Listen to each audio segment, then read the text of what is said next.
बिस्मिल्लाहिर्रहमानिर्रहीम। अस्सलाम वालेकुम student, welcome to my YouTube channel. अच्छा जी स्टूडेंट, आज की वीडियो में आपके साथ मैंने पेपर पैटर्न शेयर करना है इंग्लिश की बुक का 9th क्लास का। ठीक है ना, जो न्यू बुक है 9th क्लास की उसका पेपर पैटर्न शेयर करना है, यानी कि पेयरिंग स्कीम शेयर करनी है, कहाँ से पेपर आएगा, ठीक है ना, कहाँ से नहीं आएगा, क्या क्या चीज़ें पेपर में आएंगी, तो वो आज की वीडियो में सारा मैं डिस्कस करूँगा। ये आप देख लें, board of intermediate and secondary education Lahore है।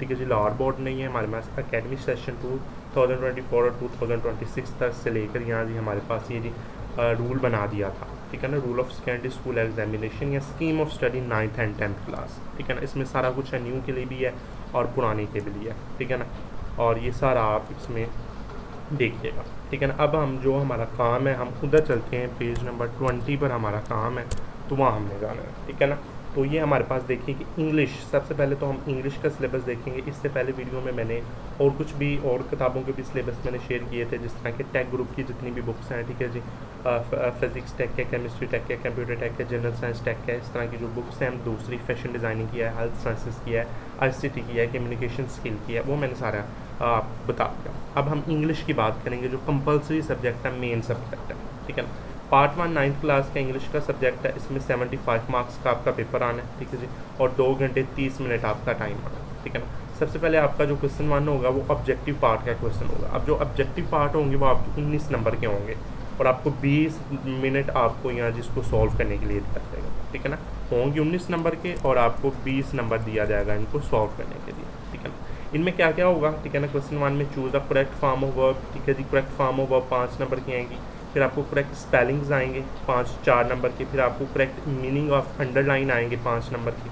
फिर आपको अकॉर्डिंग टू दी ग्रामर के कुछ 5 MCQs आएंगे। तो ये आपकी इस तरह 19 नंबर के आपको MCQs हैं और 20 मिनट आपको इनको सॉल्व करने के लिए। ठीक है ना, ये आपका ऑब्जेक्टिव पार्ट है। मैं आगे बताऊँगा कि ग्रामर के बोर्ड में पोर्शन में से ये कहाँ कहाँ से आएंगे। उसके बाद आगे देखें, सब्जेक्टिव पार्ट है, तो यहाँ आपके मिनट होंगे 56 आपके होंगे मार्क्स सब्जेक्टिव पार्ट के, और 2 घंटे 10 मिनट आपका ये टाइम होगा। और ऊपर वाले को 19 मिलाकर आपके पूरे 75 और 20 मिलाकर आपका 2 घंटे 30 मिनट आपका टाइम हो जाएगा। ठीक है ना, ये पेपर आपका अलहदा होगा। इसमें क्वेश्चन नंबर 2 होगा, और क्वेश्चन नंबर 2 आपका क्वेश्चन आंसर का होगा। ठीक है ना, और ये आपको 8 क्वेश्चन आंसर आएंगे, तो आपने कोई से 5 करने हैं। ठीक है ना, आंसर यानी 5 फॉलोइंग दी क्वेश्चन। ये आपको 66% जो क्वेश्चन है वो आपकी एक्सरसाइज में से आएंगे। ठीक है ना, 66% जो क्वेश्चन है आपके वो आपकी एक्सरसाइज में से आएंगे, जो एक्सरसाइज के 8-8 9-9 क्वेश्चन है, 10-10 क्वेश्चन है। और जो 34% आपको क्वेश्चन होंगे वो आपकी टेक्स्ट में से आएंगे, यानी कि आपके बॉक्स क्वेश्चन आएंगे।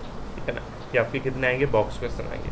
ठीक है ना, उसके बाद जो आपका अगला क्वेश्चन 3 का हिस्सा आता है वो आपका होता है ट्रांसलेशन यानी 2 पैराग्राफ। उर्दू इंग्लिश से उर्दू आपने जी इनकी करनी है। ठीक है ना, इंग्लिश आपको पैराग्राफ दिया होगा ट्रांसलेशन का, आपने उनकी उर्दू करनी है, टेक्स्ट बुक से आपने इसकी करनी है। और आपको ये 3 दिए जाएंगे और आपने कोई से 2 करने हैं, और ये आपके 8 नंबर के हो जाएंगे। ठीक है ना, ये आपके कितने नंबर के हो जाएंगे, 8 नंबर के, 4 नंबर का एक और 4 नंबर के। फिर क्वेश्चन नंबर 4 आपका समरी का क्वेश्चन होगा, और आपने पोइम की समरी करनी होगी, ये भी टेक्स्ट बुक से करें। और 2 आपकी समरी है, डैफोडिल और इफ, ये 5 नंबर की आपकी समरी होगी, आपने करनी है।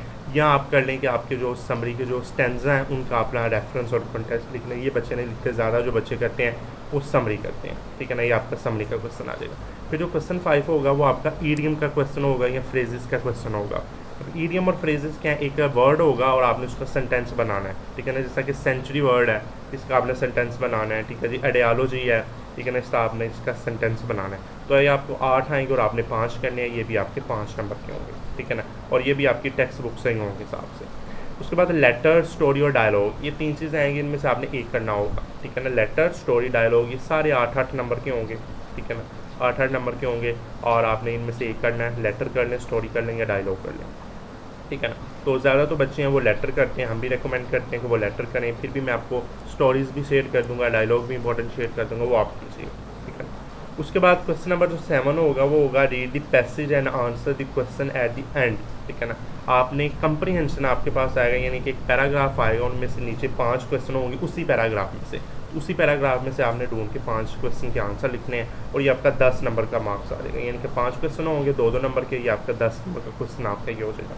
उसके बाद क्वेश्चन जो 8 होगा वो ट्रांसलेशन यानी 5 सेंटेंस इनटू इंग्लिश।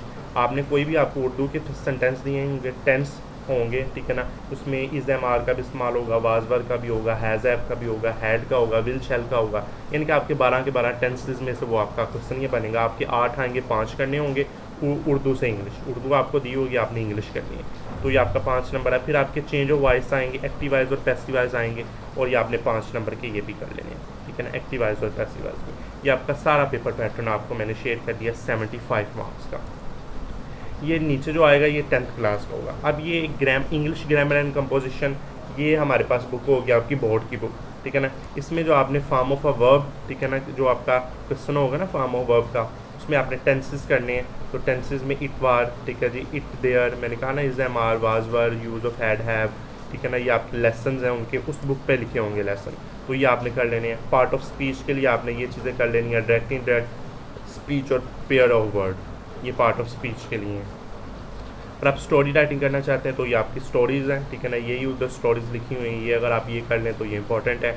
उसके बाद अगर आप लेटर करना चाहते हैं तो आपके ये लेटर्स हैं, वो आप यहाँ से कर लें। अगर आप एप्लीकेशन तो होती नहीं है, तो अगर आप डायलॉग करना चाहते हैं तो ये आपके डायलॉग हैं उसी बुक के, ठीक है ना। अगर आप पैराग्राफ राइटिंग करना चाहते हैं तो ये आपकी पैराग्राफ राइटिंग ये आगे 10th में आ जाएगी, तो ये आपका ये सारा कुछ आपका हो जाएगा, ठीक है ना। और अगर आप करना चाहते हैं हमारे पास टॉपिक्स फॉर ग्रेड 9th के, यानी कि ग्रेड 9th में से जो आपके MCQs बनेंगे या चीज़ें बनेंगी उस बुक में से, आपकी वोकैबुलरी का पार्ट आएगा, आपका फॉर्म ऑफ वर्ब आएंगे, आपके ट्रांसलेशन आएगी, आप पार्ट ऑफ स्पीच आएंगे, जिसमें noun, pronoun, adjective, article, preposition, verb conjunction, intersection, ठीक है, एक्टिवाइज और पैसिवाइज है, story writing, letter application and invitations, ठीक है जी, डायलॉग राइटिंग और कंप्रीहेंसिव पैसिव।